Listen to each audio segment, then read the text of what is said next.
Wonderful. Well, hello, everybody. My name is Andrea Webb, and I'm going to be the academic coordinator for our new program in a Master's of Education in Social Studies Education. I'm very excited that you can be here with us today to learn a little bit more about the program, the process of applications, and what it's going to be like to be part of the program. We do have a Q&A function as part of today's presentation, so if you have questions or would like to follow up with any of us, we have an opportunity to put questions in the Q&A, and we also have a chat function if you have questions for the panel. But I'm going to start with today's presentation. So to give you a little bit of information, this is a Master's of Education program in Social Studies Education, and our subtitle is Curriculum, Historical Inquiry, and Pedagogy. And I would like to, first of all, before we begin any further, acknowledge that we at UBC, and especially even in this virtual space, are gathered today on the traditional, ancestral, and unceded territory of the Musqueam people. And if you wanted to know more about UBC's land acknowledgement or the language guidelines that are associated with the University of British Columbia, we have some information for you. So to start, to introduce myself, my name is Andrea Webb, and as I mentioned, I'm going to be the cohort advisor, and I am a faculty member in social studies education, and I've actually been at the University of British Columbia as a teacher educator since 2008. I'm joined by Yvette, who's going to be our senior program assistant, and she's going to talk a little bit about the relationship between EDCP, who are putting forward this program, and pdce, who is going to be helping us facilitate this program. So the agenda for my section of today's talk is going to be about a little bit about education and education at UBC, an introduction to our host department, which is the Department of Curriculum and Pedagogy, and a little bit of an overview of the program itself, an opportunity to ask some questions, and then Yvette is going to take over to talk about the application process and the logistics of the program. So we'll go from there. All right, so the program overview. The program is being put forward as part of the Faculty of Education and specifically within the Department of Curriculum and Pedagogy. So those of you who have been at UBC before are likely familiar with the Department of Curriculum and Pedagogy.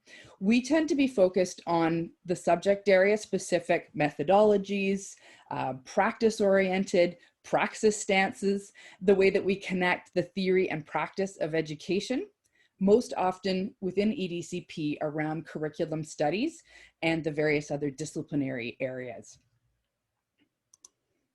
Specifically, this program is going to be looking at social studies education, and we're trying to take a broad view of social studies education, not specifically just history, but that idea of looking at what social studies can do related to issues of equity, diversity, social justice, the way that social studies educators prepare young people to be citizens, but also that social studies engages in lots of different ways in museum spaces, in other organizations, as educational advisors in other parts of the world.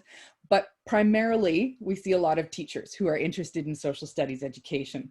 So we're going to talk a little bit about the theoretical underpinnings of social studies. We're going to talk about interdisciplinary connections between social studies and other areas, the ideas of interculturalism, social responsibility, technology, the way that inquiry is both a pedagogical practice and a professional development, and the way that we as educators research our practice.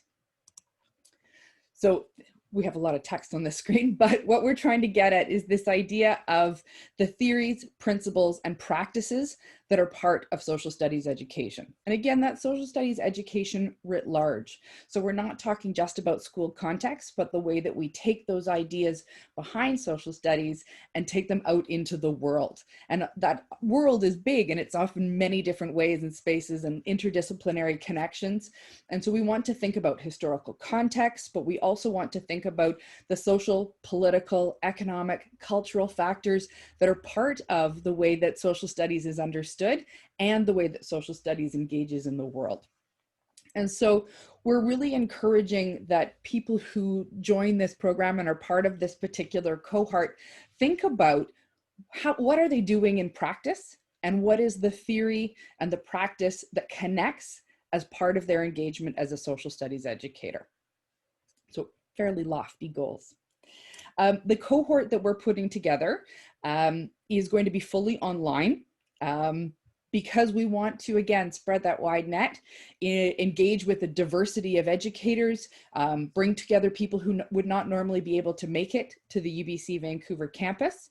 But there is the opportunity to have a couple of electives as part of this program for those of you who are really interested in being on campus at UBC. Our primary audience, we are looking at two different groups of people. So educators, teachers, leaders who work in school contexts, both public, private, and independent, K to 12. So both elementary and secondary educators, we are encouraging those people to come together to share some of their practice, but also professionals who are working in the community. So if you are in a museum space or in a community-based organization or a non-governmental organization that draws on many of the same principles of social studies education, we think that this program could also be for you. And then here's our schedule of courses. So looking at the flow of the program, we are beginning in July of 2021. And so that will be the first course will be a master seminar. And we're focusing again on the social studies education lens. And it's going to be a 2 to 3 week intensive course. That will then be followed by the research, the review of your research in curriculum and pedagogy, again, with the focus on social studies education that's going to be taught by Dr. Lindsay Gibson. Curriculum issues and theories, there's Lindsay. Curriculum issues and theories that's going to be taught by Dr. Wayne Ross. A research methods in education course, and then theorizing pedagogies, and then we start to get into electives. And this is the point at which we're really hoping that you're continuing to refine your particular interest and making this your own program, making this focused on the things that you are interested in, taking the next step into looking at problems in historical understanding, enacting transformative pedagogies, again, with a social studies education lens, another elective. And then the final option is for a graduating paper or an approved elective. If you are an educator in BC, the Teacher Qualification Service used to require that you had a graduating paper in order to count this as your level 6 qualification. But that has actually been removed in the last couple of months. And so if you would like to finish with an approved elective instead of a graduating paper, you're now actually able to do that. So at this point, I am going to pause for a moment and see if we have any questions, if there are things that people would like me to answer while Yvette gets herself set up for the next portion of our talk. So is there anything, you can put things in the Q&A questions and answers. You can put things into the chat for all of the panelists if you would like me to respond to any particular questions.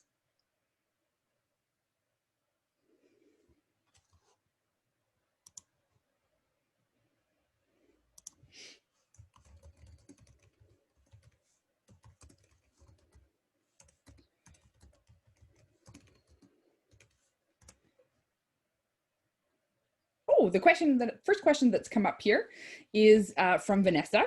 And Vanessa was asking if this is a program that one can do while working full-time as a teacher. The answer is most definitely yes. We have built this program with a recognition that we are most likely working with many practicing teachers. And that is actually a huge part of what how we've designed the program as well. It's why we're thinking about starting in July, or not thinking, we are going to start in July when most teachers are between their courses. And we have designed this in a way that we've placed the majority of the electives as well as a little bit more intensive classwork time during the times that we hope that teachers are being able to have a little bit more free time to engage in their professional development. The next question was, how are online courses delivered? Are they live lessons or self-paced asynchronous, as it relates to Vanessa's question? So yes, they're going to be a blend of both, I would expect. We like to leave it up to the instructor to determine what is the best pedagogical practice for the course that they're putting together. But my expectation for the courses that I'm going to be teaching is actually a blend of both. There will probably be a shortened synchronous session, so not necessarily as long as some of, say, a 3-hour class, but there will be some asynchronous activities as well. Are there any other questions? Oh, sorry, there was one in here from Stephanie. Would you recommend having a minimum number of years teaching experience before applying? So yes, the requirement is generally 2 years of teaching experience. So that means that those of you that are currently in your 2nd year of teaching would be eligible to start in July, right? Because you would have finished at that point. So yeah, it's suggested we should have 2 years of teaching experience. Is it okay to have numerous years of work experience in a social justice area and then a year of teaching experience? We would probably look at those cases on an individual basis, depending on what your background is and what your teaching experience is. We are looking for a diverse cohort of people who bring different perspectives together. So it's not as hard and fast, I guess, as I would like. But if you have a lot of background in a social justice area that you could then bring to bear on a social studies education MEd, that would be amazing. So I encourage you to apply. How large will the cohort be? Well, that depends on how many people we're able to get. We're aiming for 18 to 25, so somewhere in that range. What opportunities, if any, will there be for collaboration with other students? Just a little bit of clarification in terms of what you mean by other students. If you're talking within the cohort, there's lots of opportunity for collaboration with other students within the cohort. We are really hoping that this becomes a learning community. We are going to be together for about 26 months, so we will go through the whole program together except for the electives. So all of the courses that you take that are required courses will be with the cohort, except for the elective courses that you will take. Is there an opportunity to develop teaching resources opposed to a graduate thesis for a final project? An MEd program is fairly flexible in terms of your final paper, your graduating paper or graduating project. So I've actually been on committees where people have created amazing teaching resources. One of them was actually an interactive simulation-based program for students that was accompanied by a little bit more of a theoretical discussion. But yeah, that's definitely a way that you can complete an MEd program here at UBC. Oh yeah, Carly, in response to your second question, yeah, within the cohort, lots of opportunity. We're going to be together for about 26 months. So there's definitely opportunity for collaboration. Hopefully when we get to the point where people are able to meet face to face, hopefully we'll be able to have those kinds of opportunities as well. And hopefully it's broadening your perspective, right? Okay. I'm going to pause at this point and I'm going to let Yvette take over to answer some of the more logistical questions. If you continue to have questions about the program itself, please continue to put them either in the chat or in the Q&A, and I'm happy to respond as we continue to go forward. All right, Yvette, all you.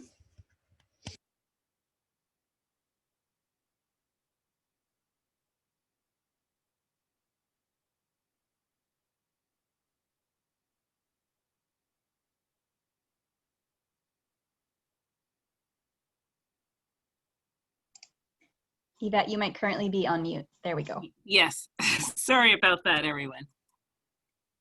Okay, just give me 1 second here. So welcome everyone to the MEd in Social Studies Education Cohort Program Information Session.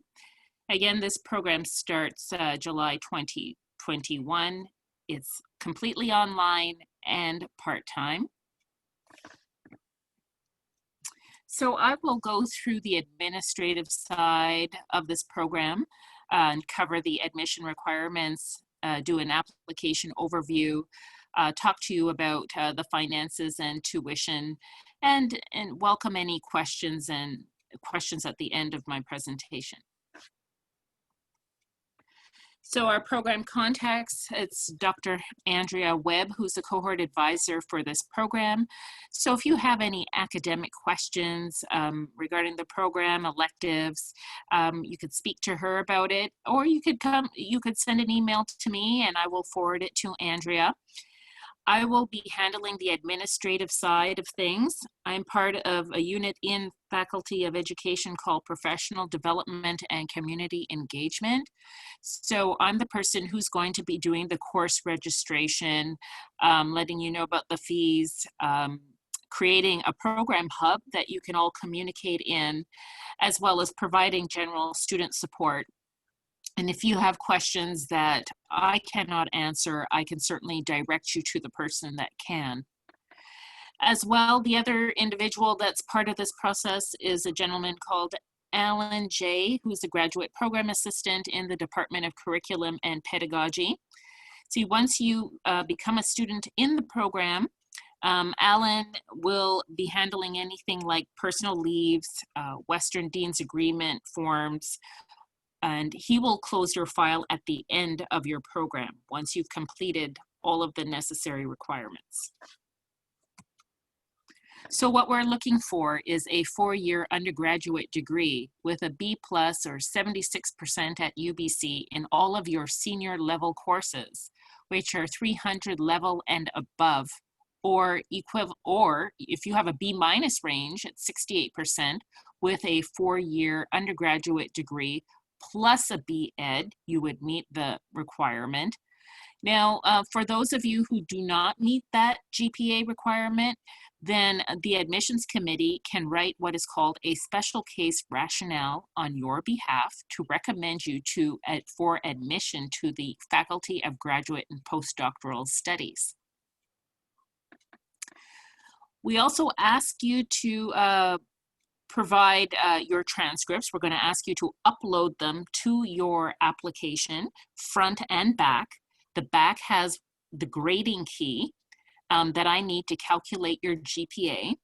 And we ask that you order 2 official seal transcripts from all post-secondary institutions that you've attended, with the exception of UBC, because I have access to your records, to those records. And what we suggest is that you open one of the 2 official transcripts, you upload it front and back to your application, then keep the other one sealed. If you're admitted to the program, then the other sealed transcript would go to the Faculty of Graduate and Postdoctoral Studies at the end.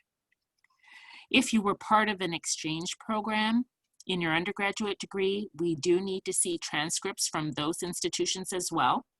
And I ask you to order 2 transcripts from each of those institutions. We are looking for a resume that includes your education, employment history, volunteer work, committee work, workshops, or other related experience. Andrea, do you have anything to mention on that point? No, I don't think that there's anything specifically to add, but again, we are looking at this idea of how you are bringing your practical experience as an educator, either in a classroom setting or an alternate setting, how you're bringing that to bear on this particular program, how you're bringing those things together. Thank you. We're also looking for a 600-word statement of intent of your social studies education experience, professional goals, and the anticipated benefit of involvement in the program. Normally, 18 credits of senior coursework or a professional concentration in social studies is required, as well as 2 years teaching experience or other relevant professional experience within schools, communities, business, government, non-governmental organizations, or other education-oriented environments. Andrea, would you like to speak to any of those points? I think that some of the questions that were raised already have highlighted that in a bit, that generally if you are a classroom-based educator, you would already have that professional concentration in social studies or some experience teaching in social studies. But if you don't have your 2 years, but you have experience in other relevant areas outside of schools or non-governmental organizations, etc., as one of those questions has brought forward. We still are looking for people with those experiences to be part of this cohort as well. Thanks, Yvette. We are also looking for three letters of recommendation from educators, supervisors, colleagues, or clients that can speak to your abilities to complete a graduate degree and interest in social studies education, encompassing history, geography, civics, and so on. Now, your professional references should be able to speak to your ability to do a graduate program, and they should be from people who have supervised you. We ask that your referees submit their references electronically. It's easy, it's quick, and it's secure. And there's instructions provided for them to use the form, either use the form provided or upload their own letter. Now, for those that cannot do so, there's also an option to mail in the reference letter. And in this case, they would have to sign the seal on the flap of the envelope for it to be valid. And we do not accept any references by phone, and typically we do not by email, but because of COVID, we would accept the reference by email, but we also must get a hard copy of the reference letter with the signature of the referee on the back, on the flap of the envelope.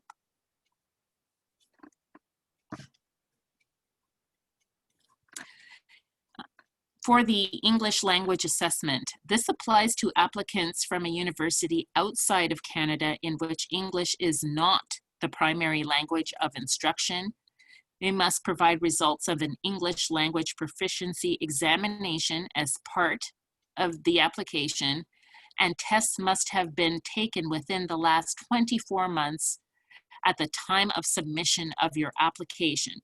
So if this applies to you, please contact me. Now, application procedures. So the link to apply is grad.ubc.ca/apply/online.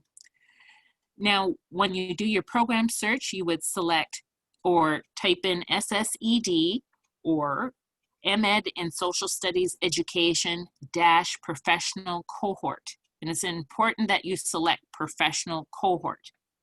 And this is a July start. If you've attended UBC previously, please use that ID. If you do not use that ID, then your UBC record will not populate your application, and there will be delays in processing your application.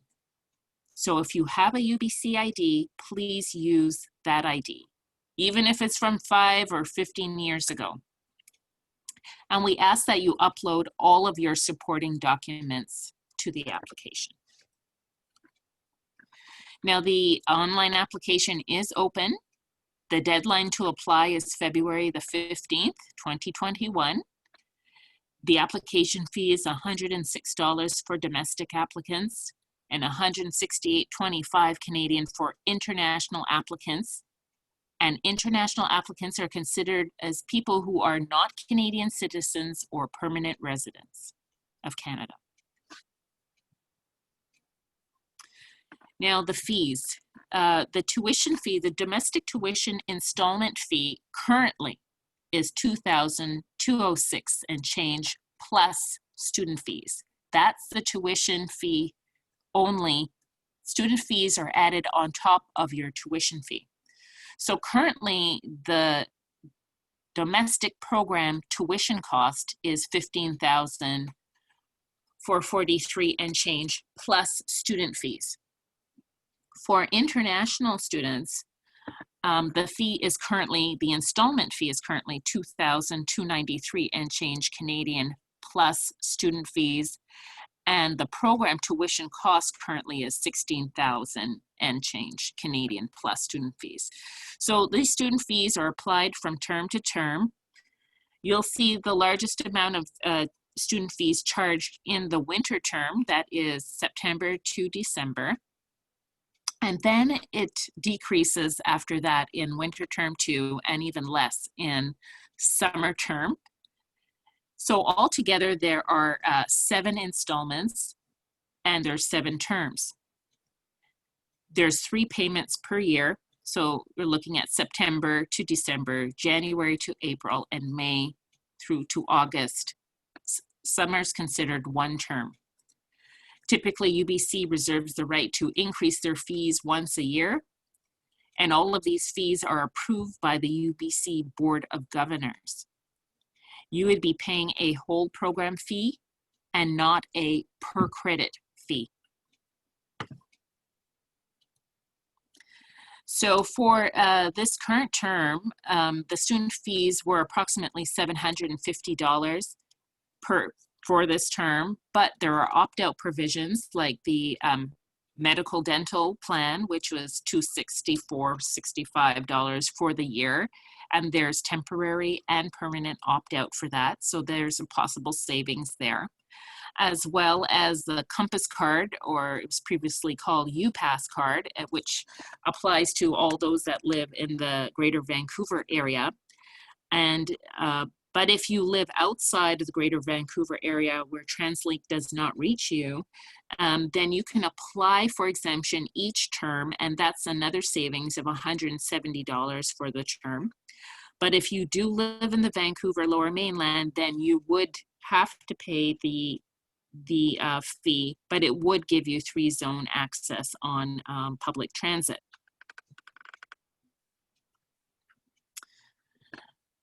Now, again, the health and dental fee is assessed each year at the start of September, and you can opt out within the month of September. There is no charge during the summer term, and the rate is currently $264. And again, there is opt-out provision. And I've just spoken about the UBC Compass Card. It's a legal agreement between UBC and TransLink.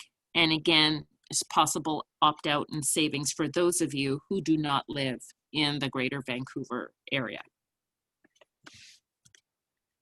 Now, teacher education certificates.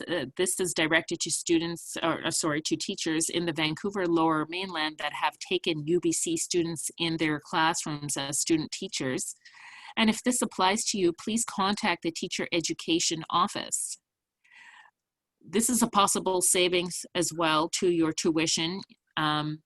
If your colleagues have these certificates and they're not using them, or family members in a school district, then this is something that you might want to ask about, because there's a possible savings to you in your studies. But please contact the teacher education office for more details. Does anyone have any questions at this time for me? So Yvette, there is a question in the Q&A. And the question says, about half of my courses at the University of Ottawa during my undergrad were in French. And so is there title on my transcript? Do you need an official notarized translation? No, we do not.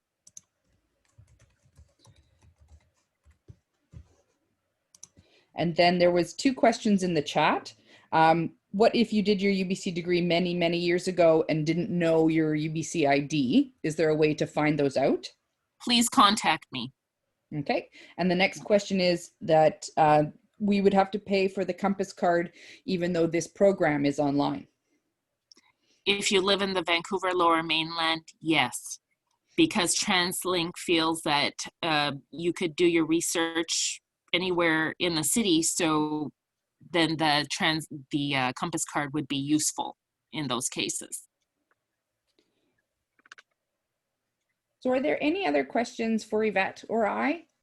We are happy to answer any questions about either the academic program, the program website, or the logistics of the program that Yvette's been able to talk you through.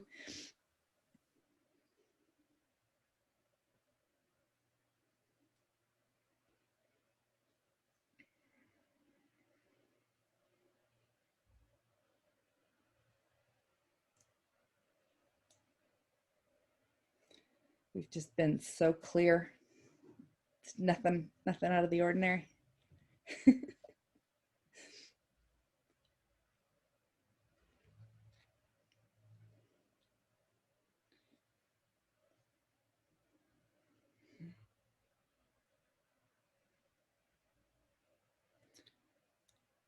Well, if there are no questions, Yvette, should we wrap ourselves up?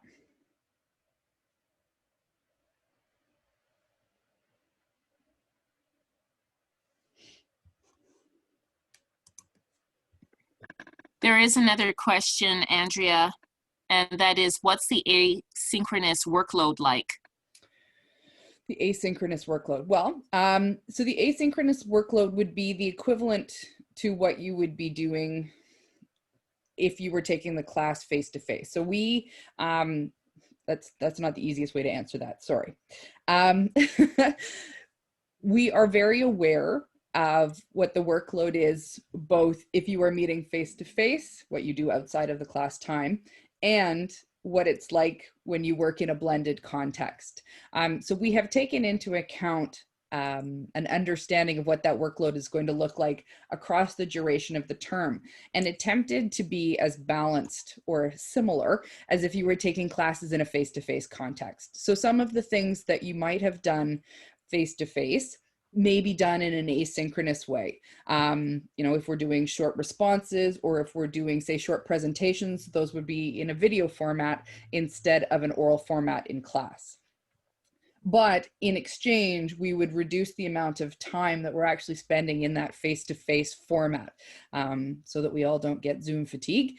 So the idea is to try and keep that workload exactly the same as if we were going to be meeting face-to-face. So if you meet for a face-to-face class, most graduate classes run on campus for a 3-hour session in the afternoon or evening. But the expectation is that you're doing readings and responses and things like that outside of that time. So that same amount of workload, with whether you consider that based on time or activities or whatever, would be pretty much the same. So we would be trading off a shorter amount of face-to-face time in exchange for a little bit more activity in the online formats.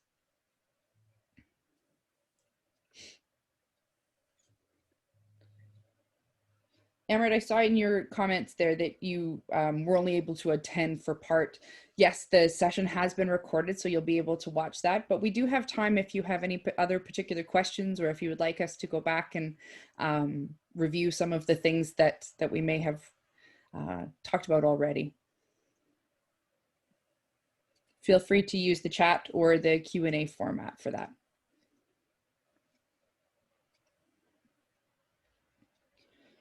I think we are very aware that all of us are busy individuals. Most of you are working both either in schools or in other contexts. And so while we are trying to, maintain an intellectually stimulating graduate program, we are hoping that you are thinking about the ways that you can bring your current practice and engage with the theoretical and or intellectual work of being part of a graduate cohort.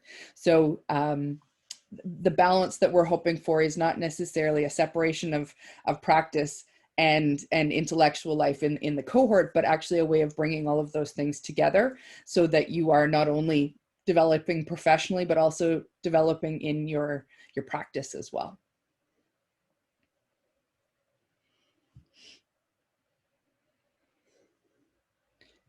Lindsay, is there anything that I've forgotten that you wanted to add? Absolutely not. I think that was a very comprehensive coverage. I was making notes the whole time and learned a lot. Sure. All right. Well, thank you. Yvette, do you mind stop sharing there?